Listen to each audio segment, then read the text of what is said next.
Alors, bienvenue à tous. On est vraiment très heureux de vous accueillir pour ce webinaire, qui est le premier webinaire d'une série sur les communs du Conseil Regen et qui va traiter de la manière dont on vous propose d'outiller la consolidation et le suivi d'un plan de transformation régénératif. Je détaillerai ça dans le détail. On a travaillé pendant plus d'un an avec une équipe de consultants pour essayer de couvrir les composantes d'un plan de transformation régénératif. On aura des retours d'expérience après présentation de la roadmap avec Thierry qui est là et que je remercie, qui nous parlera de son expérience d'utilisation de la feuille de route dans son entreprise, et Martine et Mathieu qui nous parleront de leur expérience d'utilisation de la feuille de route sur un cas client. Et puis, on terminera bien sûr par la façon dont, puisque c'est un commun, chacun d'entre vous peut utiliser cette roadmap et comment on se propose de créer une communauté qui va travailler sur l'amélioration de ce commun.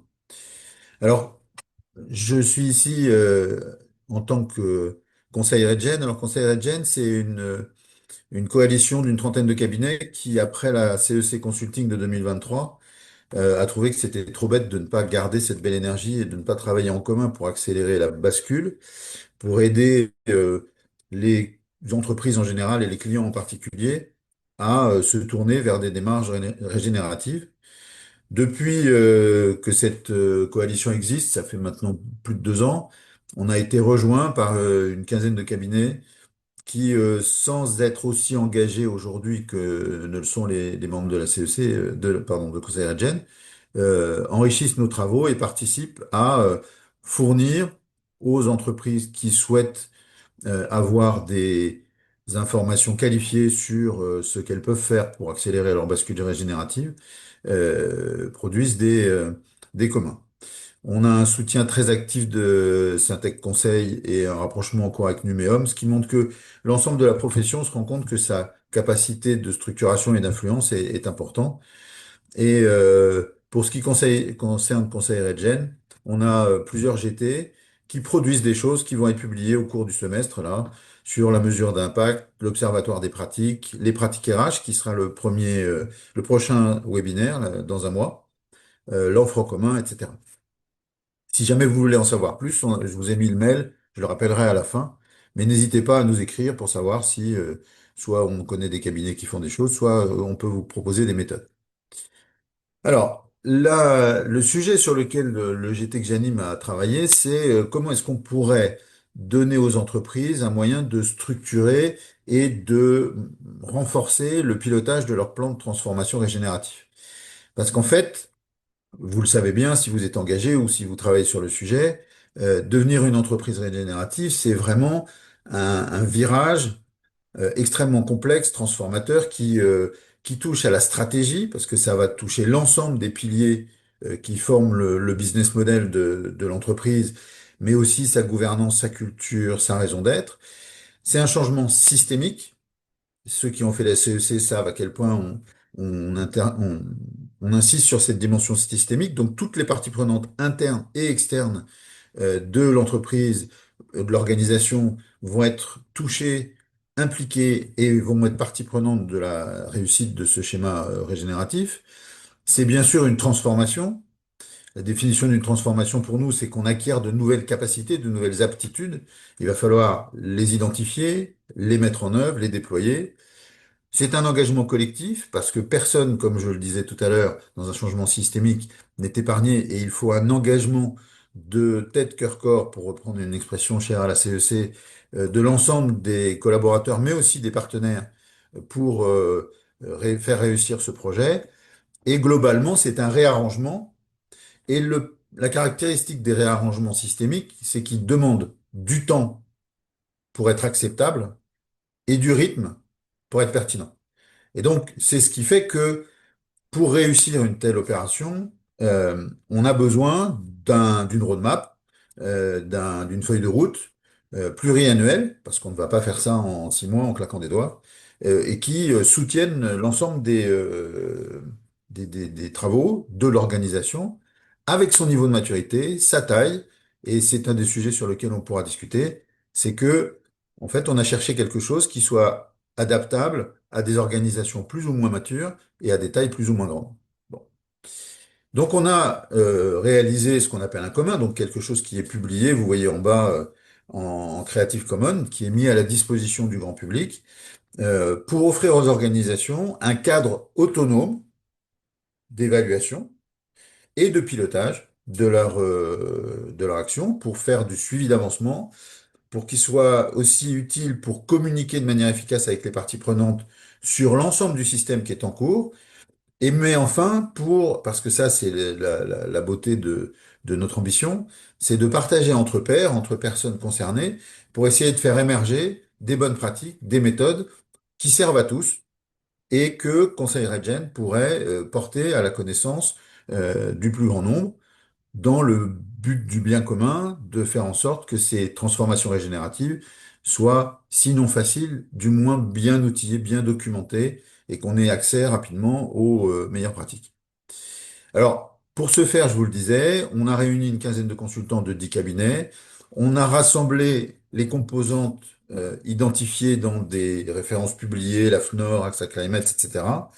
Et on a compilé dans un livrable qui est vivant, qui va évoluer, mais qui est aujourd'hui suffisamment abouti, il a été testé plusieurs fois, pour permettre aux entreprises de travailler. Alors, le point de départ, c'était de définir qu'est-ce que c'est que l'ambition d'une visée régénérative. Et on a travaillé à formuler une ambition générale qui est qui doit sous-tendre en fait l'ensemble des actions, qui est de développer la capacité à soutenir avec les parties prenantes, pardon, une part croissante des activités qui soit respectueuse des limites planétaires et progresse dans la régénération du vivant humain et non humain. Donc ça, c'est le cadre général, c'est l'ambition de la visée régénérative qui permet de se dire, bah, en fait, c'est tout cela que l'on vise à réussir, l'embarquement des parties prenantes, la génération du vivant humain et non humain, et les limites planétaires. Et pour réussir ça, à partir de l'expérience de nos cabinets, à partir des référentiels, etc., on a essayé de couvrir l'ensemble du sujet et on pense qu'on a raisonnablement réussi. Et ça amène une feuille de route qui, quand même, sur 9 thèmes, propose 18 leviers. Alors, dans le domaine de la gouvernance et de l'organisation, on va trouver des choses comme la raison d'être, le design organisationnel, mais aussi des choses plus innovantes comme le fait de mettre la nature au bord, c'est-à-dire d'intégrer à la gouvernance de l'organisation une préoccupation, la voie de la nature. Bien sûr, il y a la conduite du changement, il y a la gouvernance, ça c'est des choses plus classiques. Sur la partie modèle opérationnel, on voit qu'il y a énormément de choses à changer. La dynamique de performance, le partage de la valeur, mais aussi l'innovation vers le régénératif. Et donc, ça va nous donner 5 leviers complémentaires autour de l'évolution du modèle lui-même. Sur le support et l'animation de l'action, on va retrouver les systèmes d'information, les richesses humaines, et puis la partie mesure d'impact et feuille de route Regen. Pour ceux qui ont fait la CEC, ils ont travaillé à créer une feuille de route qui est moins large puisqu'elle se concentre sur les éléments de régénération, moins large que notre roadmap, mais qui est nécessaire pour bien cibler ou bien organiser, bien calibrer le projet de démarche évolutive. Et puis, pour finir, il y a tout ce qui est rayonnement avec l'implication des partenaires et la communication. Donc, on a 9 thèmes et 18 leviers qui ont été décrits pour accompagner une entreprise qui a une démarche régénérative. Mais on va dire que ces 18 leviers, c'est quand même assez énorme. Et l'idée, c'est une expression que j'aime bien, c'est construire la partition d'un orchestre qui va jouer une note par semaine. C'est-à-dire qu'on sait très bien où on va, on va décrire notre parcours, il y aura des aléas, tout ne va pas se faire de manière absolument coordonnée dans un mode projet idéal, mais en revanche, on a des acteurs, des leviers qui vont jouer chacun leur partition, et l'idée, c'est qu'ils aillent dans la même direction. Et pour ce faire, bah, on a besoin d'une partition commune. Et c'était l'idée de cette roadmap, c'est de créer la partition de cet orchestre avec une échelle standard de progrès qui va permettre d'évaluer comment progresse chacun des leviers, une décomposition opérationnelle qui va permettre d'évaluer sur les faits ce qui doit être fait et attendu, une formulation claire, discriminante, qui permet de dire oui, je l'ai fait ou non, je l'ai pas fait, mais qui reste réaliste. Donc ça, c'était un peu l'équation de l'harmonie de cette partition. Et puis, pour que ça avance, il faut créer un rythme piloté par les notes, par les faits, et coordonner l'ensemble de cette. Alors, si vous voyez la métaphore, en fait, l'objectif, c'est qu'on va avoir des tas d'actions qui vont être menées dans l'organisation et autour de l'organisation, et l'ensemble doit converger vers quelque chose d'harmonieux et efficace. Alors, pour, pour ce qui est de l'échelle de progrès, on a utilisé une échelle qui existe depuis plus de 20 ans et qui a été déployée dans les plus grands groupes pour mener des transformations. C'est une échelle qui s'appelle Five Steps. Il y a des sites, il y a des livres qui ont été faits dessus. Je vais pas trop y revenir. En revanche, elle a l'avantage de décrire quelque chose qui, à ma connaissance, n'a pas été pris en défaut dans les transformations. C'est que une transformation passe par cinq étapes. La première étape, c'est de comprendre sur chacun des leviers ce qui est en enjeu et ce que l'on doit faire de manière à partir en ayant une idée de la trajectoire qu'on va avoir, mais aussi des moyens dont on a besoin. Le troisième niveau, c'est le moment où effectivement ces moyens dont on a besoin sont en place, où on a modifié leur gouvernance, on a modifié les outils, on a modifié les processus, etc. Donc on est capable de les décrire. En revanche, les pratiques ne sont pas encore acquises. Et c'est ce qui va être décrit dans le niveau 5. C'est-à-dire le niveau 5, c'est l'organisation est capable de soutenir son ambition. Et puis, il y a les niveaux 2 et 4 qui sont les niveaux d'effort de transformation. Le niveau 2, c'est la mise en place des moyens. C'est je crée les conditions qui vont me permettre de travailler différemment. Je mets à disposition de nouvelles règles, de nouveaux outils, de nouvelles formations. Et le niveau 4, c'est l'adoption par l'organisation. Donc, c'est la conduite de la transformation des pratiques. Donc, vous voyez, je comprends, je mets en place les moyens, j'acquiers cette nouvelle capacité et je vérifie qu'elle est stable. Et donc, pour chacun des leviers, on va décrire ce parcours, on va se dire, mais qu'est-ce qu'il faut que j'ai mis en place sur le levier, par exemple, nature au board, pour que les choses se déroulent comme je le souhaite. Et comme ça, on va créer la roadmap qui, à partir de ces 5 niveaux d'étapes de maturité et sur l'ensemble des leviers d'action qu'on a définis, les 18, pardon, on va définir ce que on appelle une exigence, c'est-à-dire la description de l'état du niveau du levier, pardon, à un certain niveau, et on va chercher à trouver des réalisations, des preuves, des achievements en bon français, qui sont vérifiables et qui démontrent qu'on est bien à ce niveau-là. Et donc, on va, pour chacun des leviers, essayer de déterminer le minimum nécessaire et suffisant pour qu'on n'oublie pas l'essentiel et qu'on puisse dire qu'on en est là. Et bien sûr, quand on aura fini, mais bon, là, on parle d'un horizon assez lointain, on est dans une aptitude d'itérer la démarche d'amélioration continue du schéma de régénération. Voilà, donc ça c'est le cadre général. Euh, J'y reviendrai. Si on veut être concret, on peut prendre par exemple le levier dynamique de performance. En fait, la dynamique de performance, on l'a décomposée pour que on identifie donc il y a le modèle d'affaires, tout ce qui est relatif au marketing, au client, l'ancrage territorial et le développement d'offres. Donc ça c'est les éléments de la dynamique de performance. Et pour cette dynamique de performance, on s'est dit bah voilà.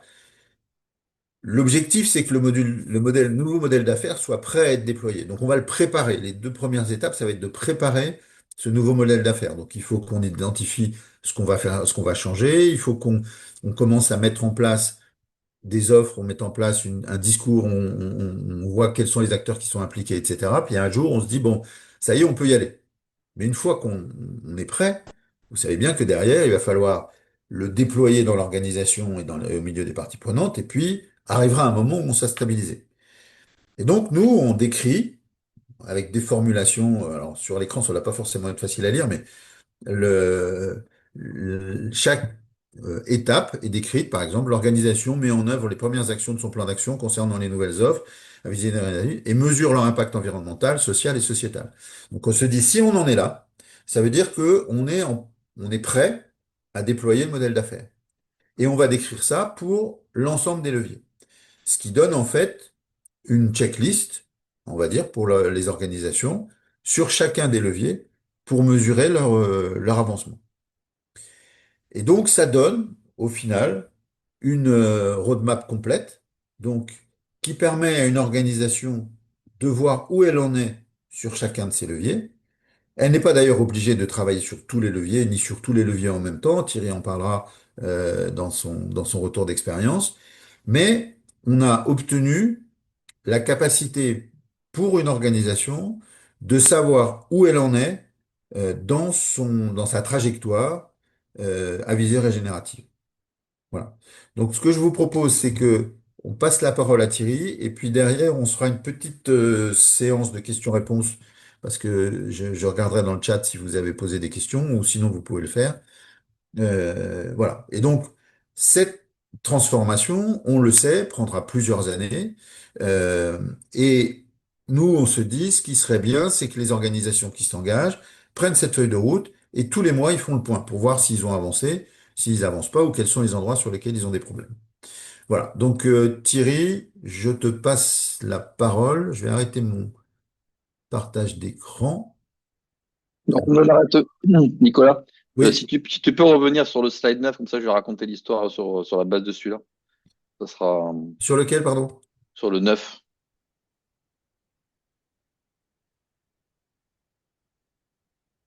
Voilà. Juste top. Super. Merci Nicolas. Bonjour à tous déjà.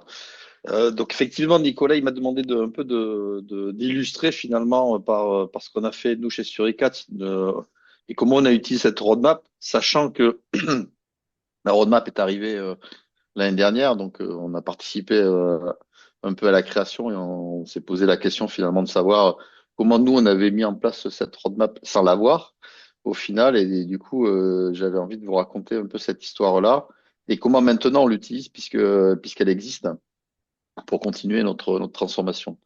Donc moi je représente Suricats Consulting, donc on a fait comme a dit Nicolas, on a fait partie du conseil Régel, on a fait partie de la cohorte de consultants de la CEC en 2023. Ça doit être, voilà, ça fait 2 ans, plus de 2 ans maintenant. Et en fait, du coup, nous, on avait déjà engagé une forme de transformation. À l'absence de roadmap, je dirais, nous, on a utilisé en fait le cadre structurant qui était Bicorp, donc qui couvre aussi assez largement ces axes-là. Je pense notamment à tout ce qui est autour du social, donc des salariés, le thème, le pilier salarié, le pilier gouvernance notamment, et puis bien sûr le pilier client qui recouvre finalement le business model. Donc on avait déjà quand même un certain nombre d'éléments de ce type-là. Et moi, j'ai l'habitude de raconter un peu la façon dont on s'y est pris par une approche en 3 phases. Une première phase en fait qui reprend, quand on prend la roadmap ici, qui reprend en fait les thématiques essentiellement internes, donc qui est autour finalement des salariés, de l'organisation d'entreprise, la gouvernance de l'entreprise, et puis donc tout ce qui est richesse humaine, gouvernance, et puis une partie aussi forcément du système d'information.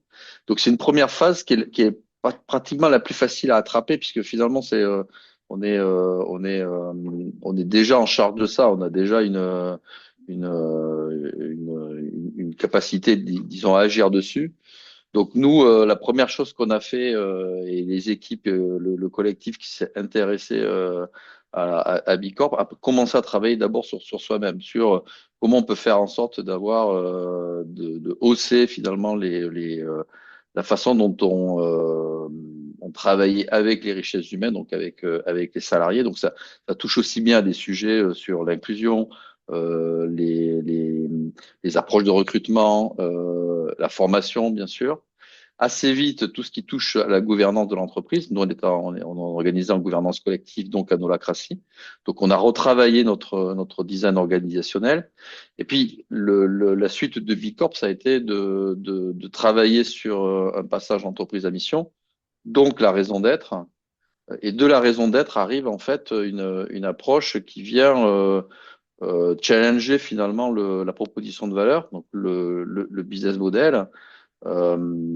Et donc, on commence à travailler sur cette phase 2 qui va être, une fois que la raison d'être est écrite et qui dit, grosso modo, est-ce qu'on pourrait faire du consulting à impact alors qu'on est sur de la transformation digitale? Qu'est-ce que veut dire consulting à impact quand on fait la transformation digitale? Ben, ça vient de challenger le business model, ça vient de challenger la proposition de valeur. Et de là on vient travailler sur qu'est-ce que pourrait être du numérique responsable, donc de la transformation numérique toujours, mais responsable, vient rajouter des offres nouvelles autour de la transformation des modèles économiques, et puis une transformation organisationnelle aussi qui vient finalement challenger l'ensemble du modèle.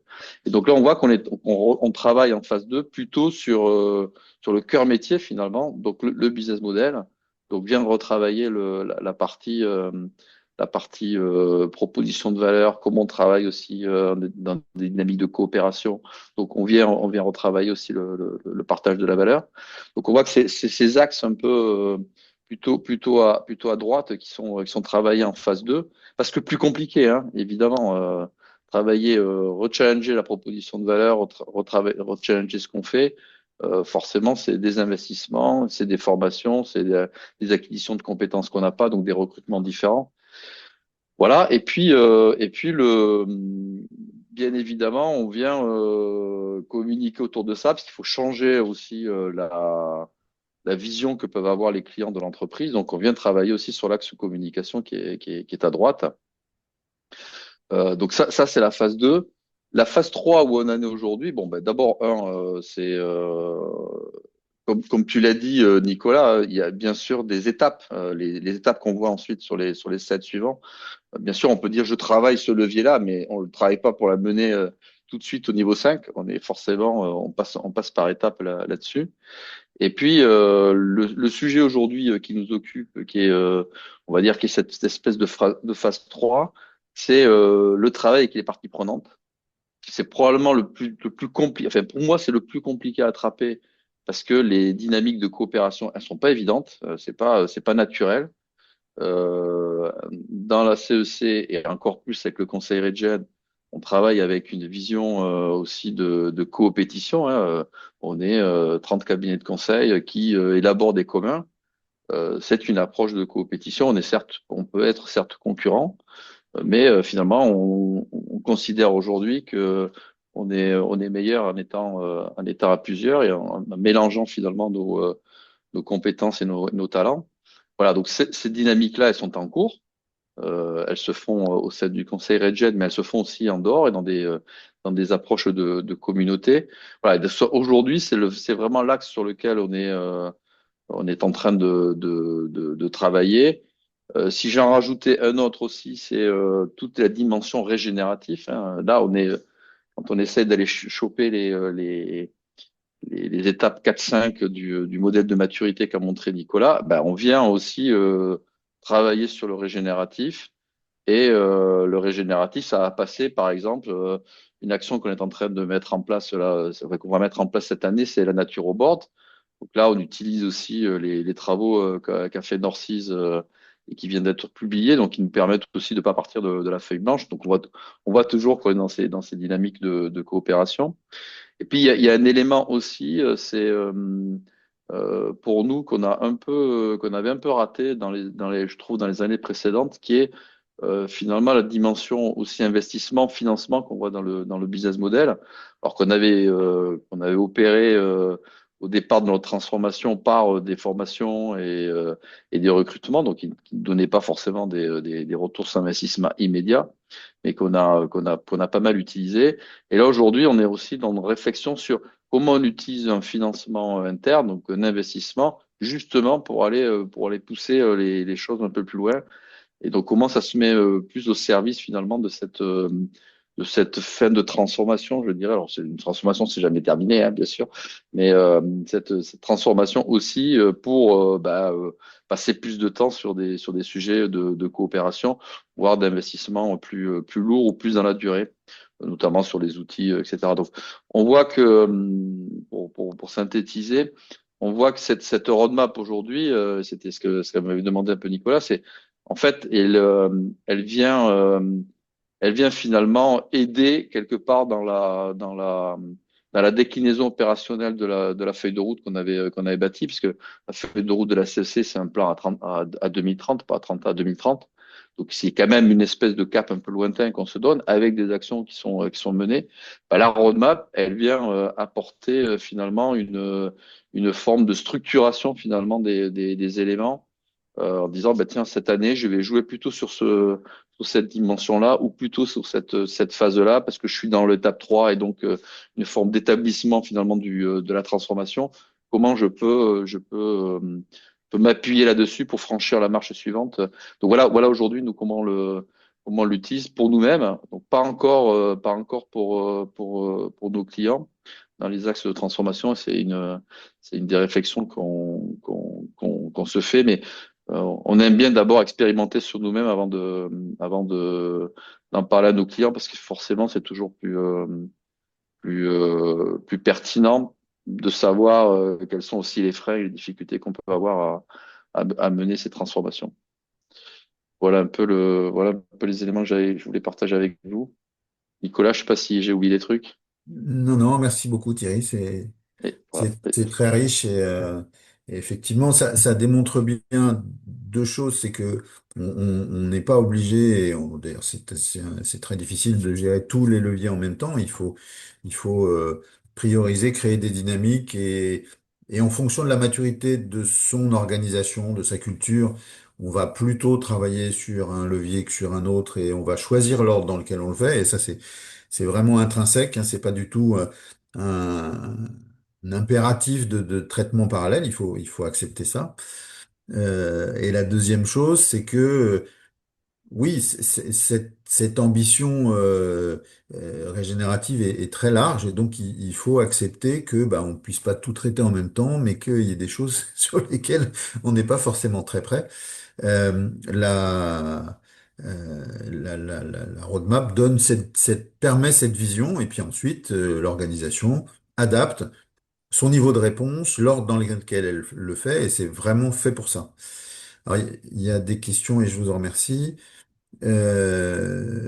Alors, il y avait une question sur les trois horizons. Donc, en fait, on n'a pas travaillé spécifiquement à l'application de la théorie des trois horizons avec la roadmap, mais en deux mots, je pense que ça correspond à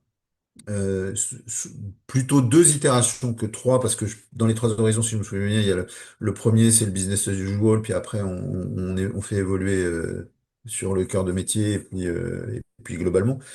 Je pense que le business as usual n'est pas trop dans le scope, donc on ferait sans doute deux itérations avec des périmètres et des ambitions différentes. Une fois qu'on a couvert le premier périmètre qu'on avait décidé de couvrir, premier horizon, on couvrait le second et on peut utiliser la même feuille de route, c'est évident. Sur la partie santé au travail, je pense pas qu'on l'ait spécifiquement explicité parce que c'est une conséquence des pratiques RH. En revanche, on a essayé d'être spécifique sur le fait que l'entreprise devait réfléchir et mettre en place des pratiques RH qui sont régénératives et stimulantes pour les collaborateurs. Donc, et on pourra échanger sur ce point. Euh, et merci à Thierry qui a dû partir. Euh, voilà. Donc, c'est c'était un premier témoignage. Je vais reprendre le fil de la présentation et surtout, si au fil de l'eau vous avez des questions, mettez-les sur le chat, on les traitera tout à l'heure. Donc voilà, ça vous donne une idée de ce que peut être une roadmap à un moment donné, c'est-à-dire que on n'a peut-être même pas fait tous les niveaux 1 et Mathieu et Martine en parleront tout à l'heure. Mais on a avancé à la vitesse de la capacité de l'organisation sur chacun de ces leviers. Alors, pour rendre les choses plus pratiques, plus faciles et plus efficaces, on a mis en place la roadmap sur une plateforme collaborative qui permet à toute entreprise de se créer un espace pour gérer sa roadmap et accéder aux livrables.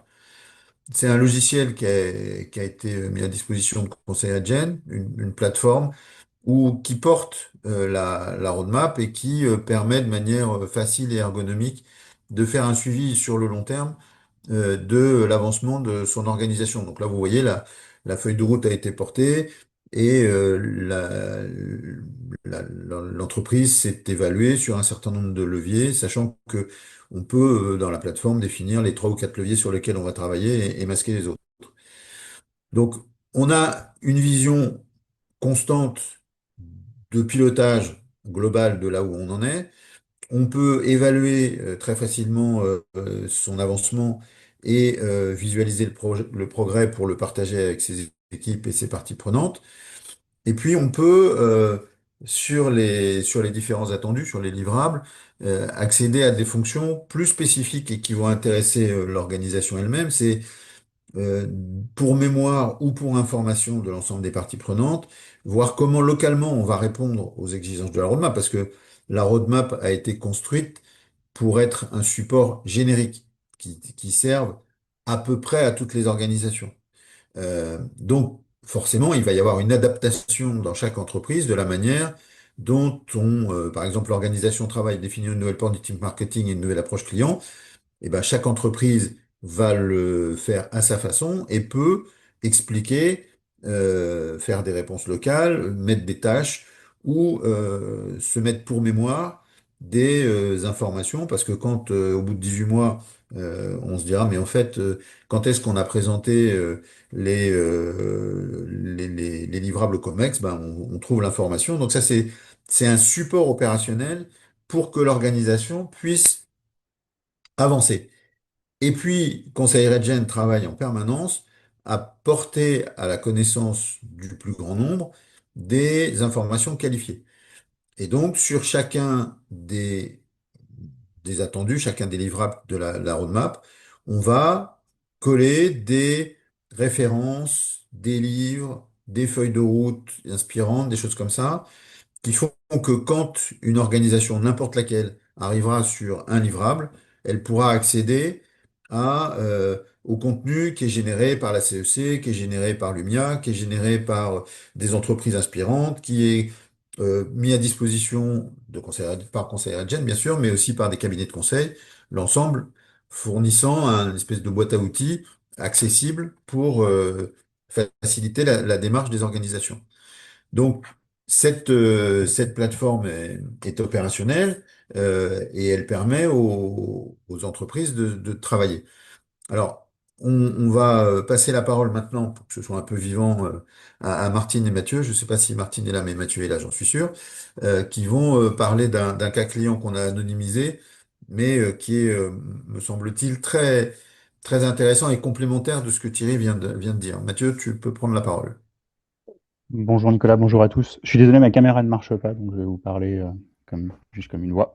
Et effectivement, je dois excuser Martine qui ne pouvait pas se joindre à nous ce matin.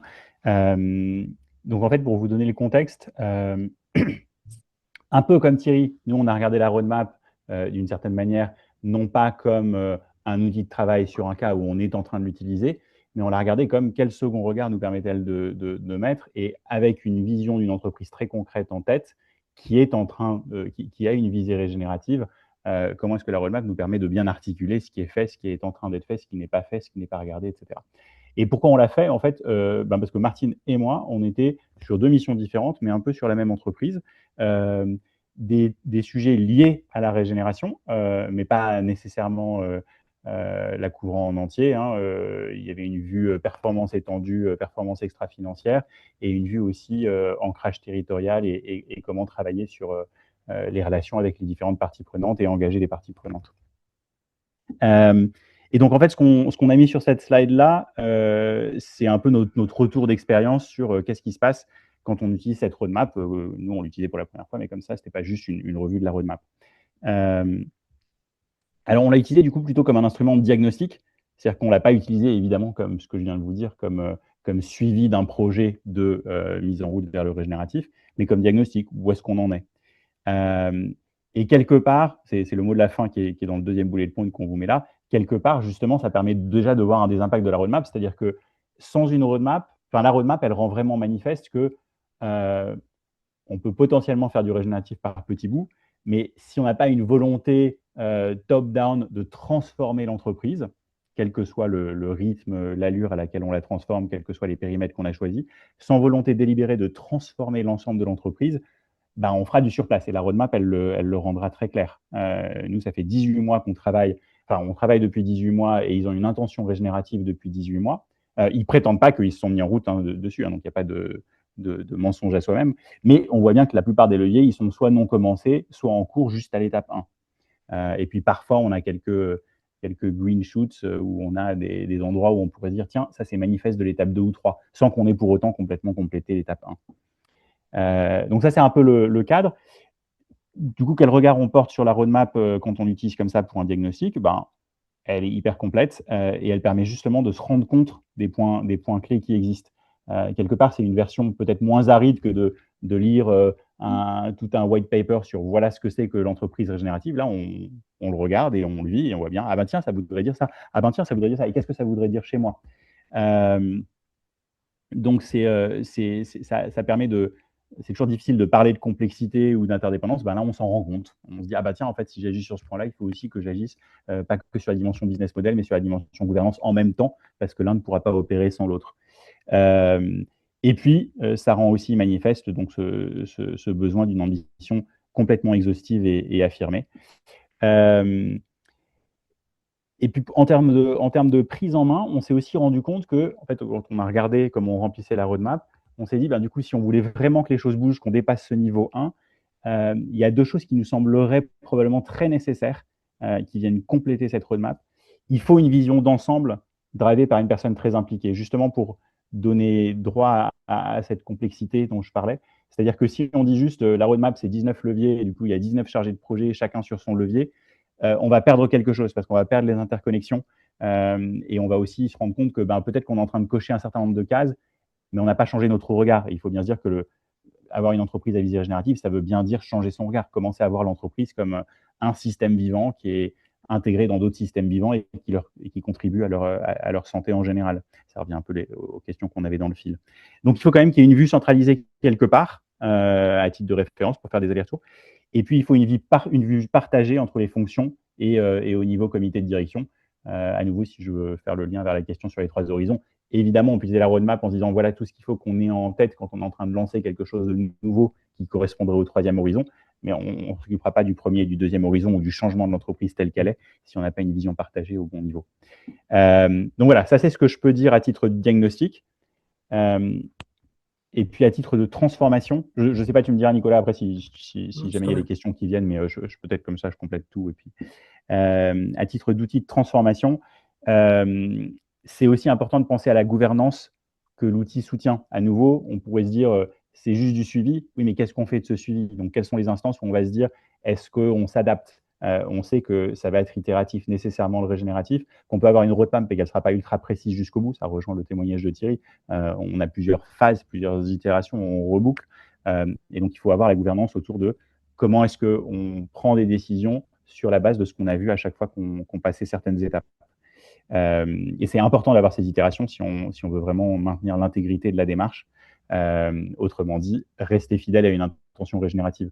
Quelque part, si moi je fais un pas en arrière avec ce qu'on a regardé, c'est ce qu'on discutait avec Martine et Nicolas plus tôt dans la semaine, si on fait un pas en arrière, c'est intéressant de se penser un peu l'intro, ce que tu disais Nicolas en introduction. Avoir une visée régénérative, c'est une rupture stratégique, c'est du changement systémique, c'est le développement de nouvelles capacités. Donc encore une fois, c'est changer le regard sur l'entreprise.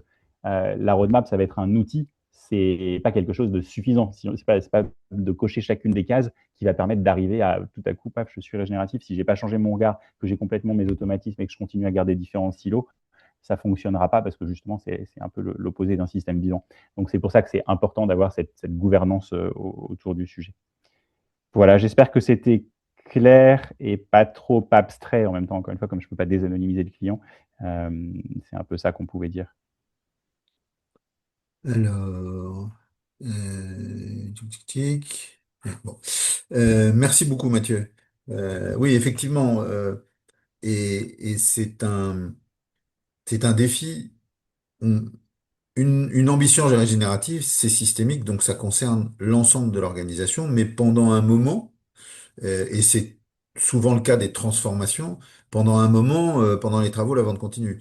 Donc l'entreprise Exactement. et ses collaborateurs sont focalisés sur l'atteinte d'objectifs court terme qui vont assurer la survie de l'entreprise et le service aux clients. Il s'agit pas de... Mais d'avoir cette capacité de prise de recul ou d'animation au plus haut niveau en se disant, certes, aujourd'hui, nous devons continuer de vivre mais notre ambition est ça. Donc, comment est-ce qu'on avance? Et est-ce qu'on avance? Est vraiment important et porté par cette roadmap, on l'espère. Est-ce que vous avez des questions par rapport au témoignage de Mathieu? Sinon, je vais reprendre mon fil. Oui, oui, Colette. Je sais pas si... Oui, Oui. bonjour. Donc, merci beaucoup, c'est très intéressant. Et du coup, cette conscience systémique, est-ce que grâce à cet outil, enfin, est-ce qu'elle s'est développée dans cette organisation? Est-ce que vous avez pu faire part de ça ou c'est plus un outil pour vous? Alors là, ça a été un outil pour nous, hein. On voulait vraiment Oui, justement oui. le tester. On ne sait pas ce qu'on ne sait pas tant qu'on ne l'a pas regardé en pratique. On ne l'a pas utilisé dans le déploiement d'entreprise parce qu'encore une fois, notre mission n'était pas autour de ça. Nos Oui, missions, elles ok. sont justement autour de prendre Oui, des petits bouts. Et donc, c'est plutôt à nous que ça a servi. oui, d'accord, merci. Mais, mais moi qui mets en œuvre cette approche depuis plus de 20 ans, ça permet de la maintenir dans le temps. Généralement, les gens sont sincèrement engagés quand ils créent la feuille de route ou l'ambition. Le travail quotidien, les aléas stratégiques font que le collectif peut perdre de vue le système à maintenir. Mm, Et comme je le disais, dans les phases euh, mm. 1, 2, 3 d'une transformation, le projet est vécu comme technique, puisqu'on met en place des Oui, moyens. oui, oui. Ah, oui. Il ne, il peut, on peut perdre de vue la vision stratégique qu'on avait. Je vais faire un parallèle qui n'est pas forcément, qui parle pas forcément à tout le monde, mais la plupart des gens qui achètent un ERP le font pour des objectifs business, réduire les stocks, modifier les façons de travailler. Mais au bout d'un moment, ça devient de mettre en œuvre le ERP, le travail. Et ce qu'on voulait gagner, ou ce sur quoi on a créé, enfin, fondé l'investissement, n'est pas forcément maintenu pendant le projet ou après. Donc là, c'est pareil. On a une ambition, et notre travail de collectif de conseil, c'est de dire qu'est-ce qu'on peut donner comme outil à une entreprise pour soutenir son effort, structurer son effort et, une expression que j'aime bien, manger l'éléphant à la petite cuillère. C'est-à-dire se dire, bon, on a un gros truc à manger, on va pas tout avaler d'un coup, il faut qu'on y aille. Et donc, c'est vraiment l'ambition de cette roadmap. Merci beaucoup, Mathieu. Hein, c'est pourquoi est-ce qu'on doit l'utiliser? Bah, pour consolider et piloter sa transformation. Ne rien oublier, même si on ne traite pas tout en même temps. Progresser pas à pas. Bien sûr, certaines personnes vont prendre la roadmap et vont dire, tiens, c'est curieux, il n'y a pas ça. Mais on a déjà 18 leviers et on a une approche à la Saint-Exupéry, c'est-à-dire qu'on a dit, qu'est-ce qu'on peut retirer pour que ça reste beau? Donc il y a forcément des choses qui manquent. Mais déjà, si on fait tout ça, on se dit l'entreprise est en bonne voie. La deuxième chose, c'est que ça permet d'animer les équipes et de communiquer avec les parties prenantes parce que le support sera disponible, hein, euh, d'animer les équipes en leur disant, les gars, aujourd'hui, on travaille là-dessus. Oui, ok, c'est dur, mais on a tout ça à faire. Vous êtes bien d'accord qu'on a tout ça à faire. Et ça permet quand même de créer une dynamique d'effort de long terme en respectant, comme je le disais tout à l'heure, à la fois le temps nécessaire à faire et le rythme pour que ce soit pertinent. Le troisième point, c'est que on va travailler à vous donner des ressources au travers de la roadmap pour vous soutenir dans les efforts sur la révision du business model, sur les bonnes pratiques RH, sur les outils de pilotage, etc. Donc vous pourriez accéder par la roadmap. Et puis enfin, on espère que dans le même esprit de compétition qui nous anime ou qui anime les participants des parcours CEC, vous aurez envie de partager entre pairs et il y a des solutions collaboratives dans la plateforme pour se dire comment vous faites ça? Bah, moi j'ai fait comme ça a marché, voilà ce que j'ai fait, etc. Pour faire monter la culture et la dynamique et faciliter le travail de chacun. C'est vraiment notre ambition et on est très fiers de ce qu'on a produit. Maintenant, il faut l'éprouver. Quelques éléments techniques pour évaluer votre avancement. On a 5 statuts. Il y a j'ai rien fait dans ces statuts template, j'ai rien fait. C'est en cours, c'est fait. Ça, c'est ce que tout le monde vise. Il y a aussi je ne le ferai pas. Parce qu'il y a des leviers sur la supply chain, par exemple, qui ne concernent pas les métiers de service, parce que vous pouvez vous dire que vous, dans votre entreprise, vous ferez pas ça, et c'est tout à fait naturel, et ça vous... Et puis on a rajouté un statut qui est, on va pas y arriver, parce que ça permet de créer de la relation entre l'équipe Conseil Regen et vous. Puisque si on voit des livrables ou des entreprises qui disent j'y arriverai pas, on peut interagir en disant bah qu'est-ce qui vous manque et puis on peut travailler à vous mettre à disposition des choses intéressantes. Et ça permet de calculer sur la base de réalisation, c'est la seule chose qui compte, hein, c'est réalisation ou non. Ce qu'on appelle la surface, c'est-à-dire le pourcentage sur toute la roadmap de choses que vous avez faites. Et ce qu'on appelle le progrès, c'est là on compte les niveaux complets. Donc on se dit, bah voilà, le premier niveau est fait, on est 1, et puis on a fait 30% du deuxième, on est 1,3. Donc ça, c'est une façon de mesurer le progrès de maturité complète. Et l'autre, c'est l'engagement.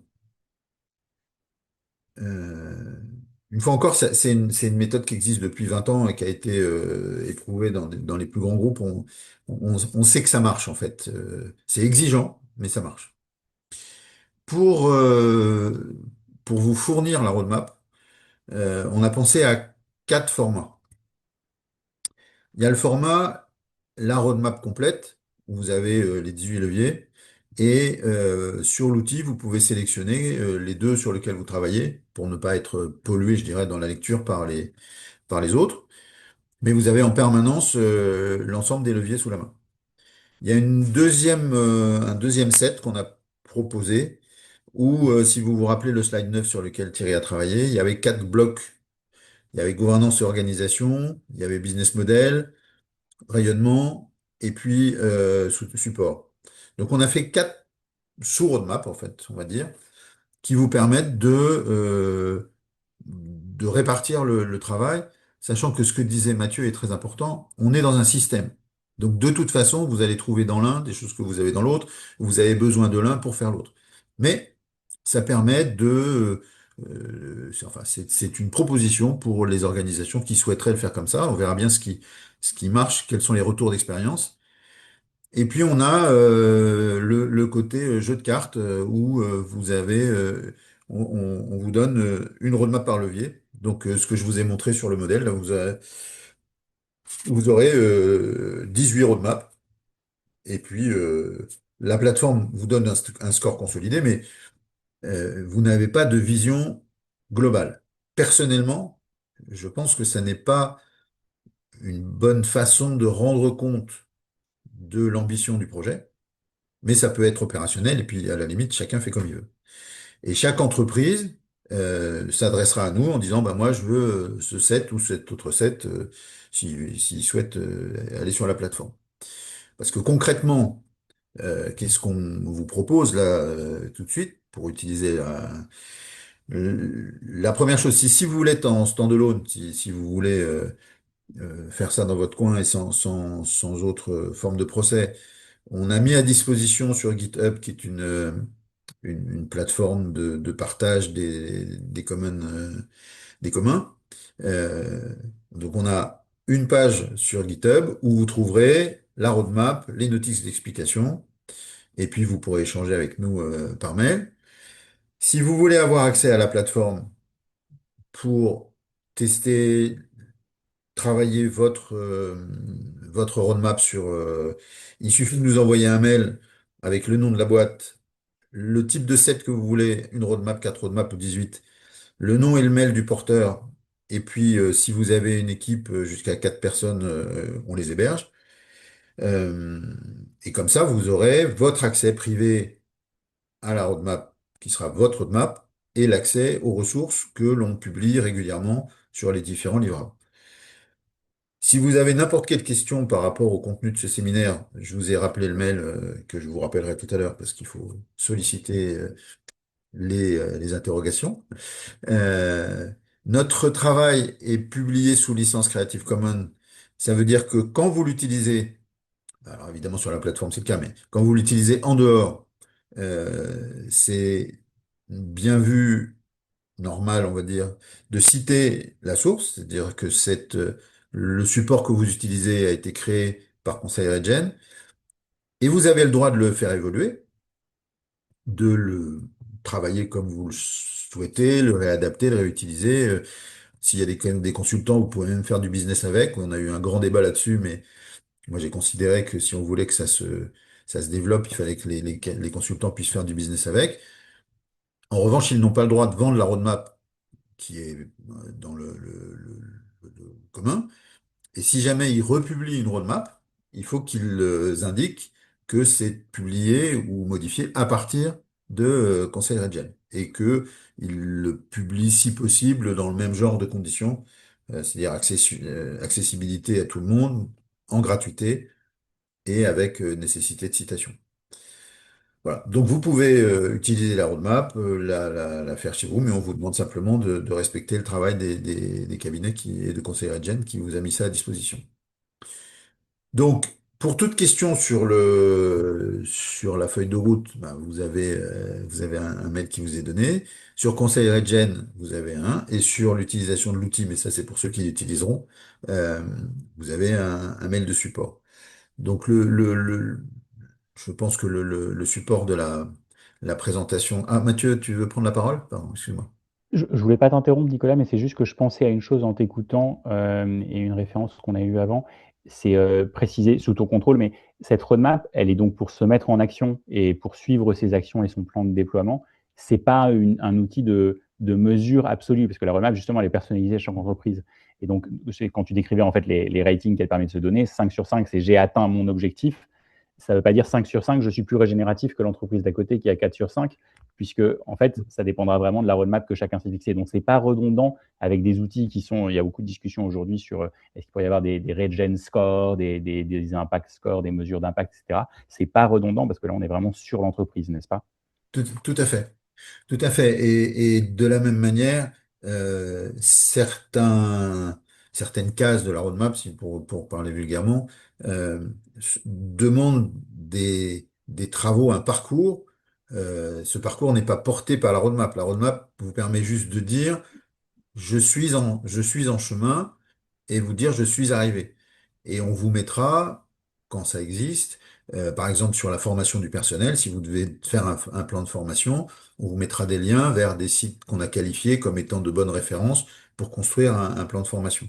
Donc cette feuille de route, c'est vraiment, tu as bien fait de le préciser, une feuille de route personnelle, un peu comme une carte Michelin. Quand vous achetez une carte Michelin, certes, c'est la carte de tout le monde, mais si vous faites votre chemin, si vous créez votre parcours et si vous êtes à un endroit et ça ne dit rien des autres, sauf que ça vous permet de savoir où vous êtes par rapport à ce que vous souhaitez faire. Euh, les, voilà. Alors, il y a peut-être des questions sur le chat. Donnez-moi une seconde pour que Et il y a une personne qui demande si tu peux revenir sur la slide 15 pour relire le concret attendu à l'aune des deux témoignages partagés. Alors, sur la slide 15. Hop, là, oui. Quel était le point? Voilà. Florence, donc vous pouvez ouvrir votre micro, Florence, si vous voulez. Oui, en fait, mais là maintenant, on est passé sur d'autres sujets, donc ça me le fait un peu moins, mais j'avais besoin de remettre concrètement des attendus pour, à l'aune de ce qui avait été partagé, me rendre mieux compte de ce que ça impliquait. Voilà. Donc, en fait, pour chaque levier ou sous-levier, on s'est attaché à exprimer ce qu'une entreprise ou une organisation pourrait dire sur ce levier pour indiquer qu'elle est bien à ce niveau de maturité. Donc, par exemple, l'organisation élabore le schéma d'évolution de sa chaîne de valeur en matière d'ancrage territorial et de coopération écosystémique. Ça, c'est du niveau 2 sur l'ancrage territorial. Après, chaque entreprise, en fonction de sa chaîne de valeur, en fonction de son ambition peut dire qu'elle est là parce que effectivement, elle est en train de travailler sur le schéma d'évolution et que elle considère que elle a engagé ce qui doit être engagé. Et donc, par Ensuite, rapport à... Pardon, vas-y. non, non, vas-y, je t'en prie, Mathieu.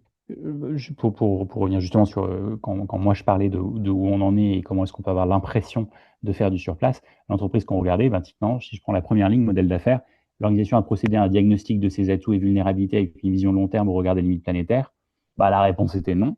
C'est là où on est éventuellement en cours parce qu'elle est consciente qu'il y a des limites planétaires et qu'elle voudrait rentrer dedans puisque ça fait partie de sa raison d'être. On peut aussi dire qu'elle a fait des choses dans l'organisation travaille à aligner son modèle d'affaires avec la cible définie en travaillant sur la réduction des impacts négatifs. Mais c'est là où c'est justement, moi, c'est ça que j'ai trouvé extrêmement fort dans cette roadmap, c'est que même si on peut se dire, ah ben oui, bien sûr que j'ai des green shoots en niveau 4, etc., je ne peux pas avoir l'illusion que je suis en niveau 4 parce que j'ai trouvé un exemple en niveau 4, puisque j'ai même pas le niveau 1, je n'ai pas encore fait mon diagnostic d'ensemble. Hmm. Très À, clair. à l'origine de cette méthode, il y a un certain nombre d'acteurs, dont Valeo, et donc c'était il y a 20 ans. Et Valeo avait constaté que malgré la performance de son système d'évaluation, il avait des accidents industriels dans des entreprises qui avaient de bonnes notes. Et le travail qu'on a fait avec eux, c'était de montrer qu'en réalité, les fondamentaux sur lesquels étaient basées ces bonnes notes n'étaient pas posés. Et donc, on a créé tout un système qui amène l'organisation à se poser la question de savoir si elle a bien fait son niveau 1 jusqu'au bout, enfin suffisamment pour atteindre l'ambition qu'elle s'est donnée. Oui, Anouk. Ah oui, bah merci beaucoup Nicolas et toute l'équipe Conseil Regen pour de publier ce Creative Commons, de publier cette roadmap. Je voulais, enfin, il y a beaucoup de gens de la CEC, des équipes CEC qui sont là aujourd'hui, et donc je voulais aussi rappeler que Conseil Regen, comme l'Alliance pour le monde financier, pour le vivant ou l'Irrésistible Alliance du Bénier, est content d'intervenir sur les parcours pour présenter les outils déployés à destination de tous les participants d'intérêt général et que Nicolas est votre enfin je peux faire l'intermédiaire mais Nicolas a une adresse CEC et fait partie des bénévoles CEC aussi. Donc n'hésitez pas parce que c'est un gros travail et si vous avez des participants consultants, n'oubliez pas de leur parler de Conseil Regen et de les mettre en relation pour que la communauté Conseil Regen puisse continuer à se solidifier et s'agrandir. Et merci de m'avoir donné la parole parce qu'il faut que je file dans une autre réunion. Et bravo à toute l'équipe. Merci, Anouk. Euh, donc, ça, c'était là. Alors, je suis désolé, c'est difficile de faire le chat en même temps. Je ne sais pas si. Mais vous pouvez prendre le micro si vous le souhaitez, hein.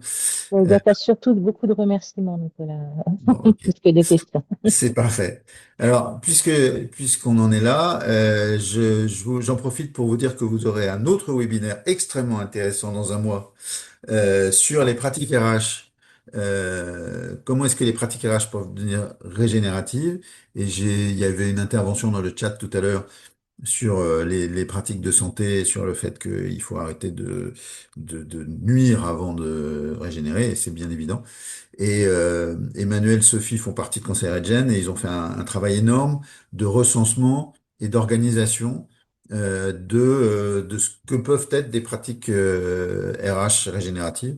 Et donc, je vous invite à flasher le QR code ou à vous inscrire. Il y aura des messages dans LinkedIn. Euh, et voilà. Et puis, Anouk est parti, c'est dommage parce que sinon ça lui aurait fait plaisir. Vous avez, pour ceux qui ne l'ont pas déjà fait, je ne sais pas quel pourcentage de participants CEC il y a dans le.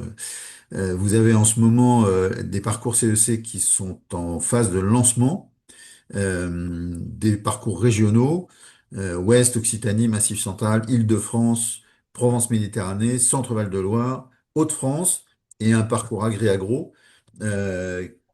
Donc là, vous avez les contacts, ils seront dans le replay, et puis je pense qu'on va vous communiquer le support, il n'y a pas de problème. Donc vous pourrez contacter ces personnes pour prendre des renseignements.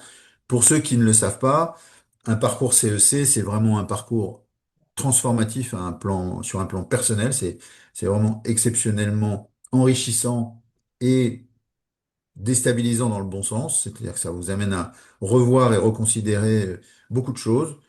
Personnellement, moi, j'y étais allé un peu en boomer sceptique et j'en suis sorti très engagé comme vous pouvez le voir. Et donc c'est une méthode très rodée, très concrète, qui permet à deux dirigeants d'une organisation de s'engager dans la conception de ce que pourrait être un parcours Regen. Et donc, je ne saurais que vous inviter à y participer si vous ne l'avez pas déjà fait. Et il est l'heure. Donc, je vous remercie de votre attention. Je regarderai si il y a peut-être une ou deux dernières questions. N'hésitez pas, hein, parce que euh, voilà, c'est très sympa tout ce que vous nous dites. Euh, Laurence, oui, je vous enverrai ça. Il n'y a pas de problème. De toute façon, vous avez une page Conseil Regen sur le site du Syntec et on va lancer, mais très bientôt, un site internet dans lequel vous trouverez des ressources et il y aura un replay certainement et la présentation sera transmise comme je vous l'ai dit. Écoutez, merci à tous et je vous souhaite une bonne journée et surtout, n'hésitez pas, vous pouvez nous écrire, nous poser des questions, accéder, vous demander un accès à la plateforme, il n'y a pas d'engagement plus que ça. Voilà. Et je vous souhaite à tous une très bonne journée.